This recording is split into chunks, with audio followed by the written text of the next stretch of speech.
সত্যি বলতে আমরা আমাদের জায়গা থেকে জাস্ট একটা জিনিস আগে প্রত্যাশাটা বলি।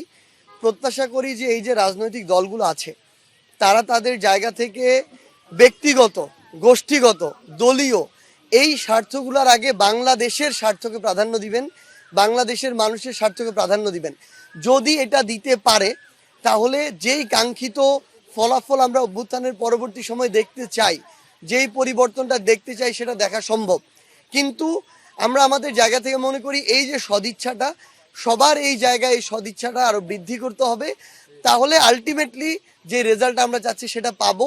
অন্যথায় আমরা ওই মানে যত বেশি অন্তর্বর্তীকালীন সরকারকেই বলি না কেন, মাঝে মাঝে সমন্বয়কদের যাই বলি না কেন, এই যে সকল রাজনৈতিক দল থেকে শুরু করে অন্যান্য যে স্টেক হোল্ডারগুলো আছে তাদের প্রপার সহযোগিতা না থাকলে প্রত্যাশিত জায়গায় পৌঁছানো সম্ভব নয়। তবে আমরা আশা করছি সেই প্রত্যাশিত সহযোগিতাটুকু পাবো।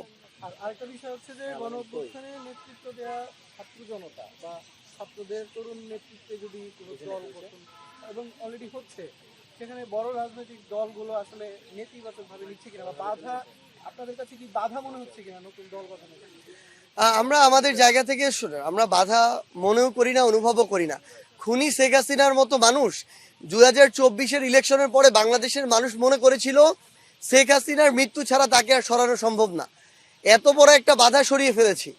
তো এই যে বাংলাদেশে আপনি যে প্রত্যক্ষ পরোক্ষ দৃশ্যমান অদৃশ্য বাধাগুলোর কথা বলছেন, আমরা এগুলোকে আমাদের জায়গা থেকে বাধা মনে করছি না, বরং আমরা মনে করছি ছোট বড় অনেক চ্যালেঞ্জ আসবে, এগুলো উতরে যাওয়ার সক্ষমতা আমাদের আছে।